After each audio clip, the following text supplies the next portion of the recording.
వచ్చే స్థానిక సంస్థల ఎన్నికల్లో బీసీలకు 42% రిజర్వేషన్ కల్పిస్తూ అసెంబ్లీలో ఆమోదం తెలపడాన్ని హర్షించారు తెలంగాణ రాష్ట్ర పూరగిరి క్షత్రియ కుల సంఘాలు.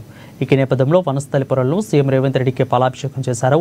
ఈ సందర్భంగా పెరిక కుల కార్పొరేషన్ నాయకులు ముత్తినేని వీరయ్య శుభాకాంక్షలు తెలిపారు. బీసీ వర్గాలకు స్థానిక సంస్థల ఎన్నికల్లో 42% రిజర్వేషన్ కల్పించే మహోన్నత లక్ష్యంతో అసెంబ్లీలో చట్ట సవరణ చేసినందుకు ధన్యవాదాలు తెలిపారు.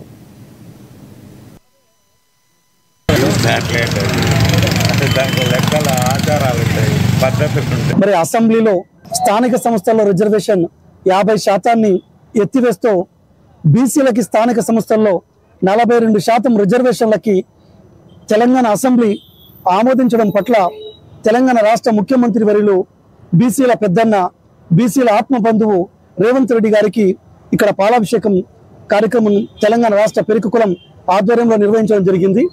మరి ఈ సందర్భంగా మరి రాహుల్ గాంధీ గారికి, మల్లికార్జున ఖర్గే గారికి, మరి సోనియా గాంధీ గారికి మరి ఎన్ని అవాంతరాలు ఏర్పడినా, ఎన్ని కష్టాలు ఏర్పడినా బీసీలకు ఖచ్చితంగా న్యాయం చేయాలి, బీసీలు ఆర్థికంగా ఎదగాలి, రాజకీయంగా ఎదగాలి, విద్యలో వాళ్ళకి రిజర్వేషన్లు రావాలి, స్థానిక సంస్థల్లో వాళ్ళకి రిజర్వేషన్ రావాలి అనే బలమైన సంకల్పాన్ని మరి అలా రాష్ట్ర ముఖ్యమంత్రి వర్యులు రేవంత్ రెడ్డి గారు తీసుకొని డిప్యూటీ సీఎం మల్లు భట్టి విక్రమార్క గారి సహకారంతో మరి బీసీ సంక్షేమ శాఖ మంత్రి వర్యులు పొన్నం ప్రభాకర్ గారు మరి మిగిలిన కేబినెట్ మంత్రులందరి సహకారంతో ఇవాళ ఆమోదించడం అనేది నిజంగా బీసీల అధ్యాయంలో ఒక సువర్ణ అధ్యాయంగా దీన్ని పేర్కొనవచ్చు.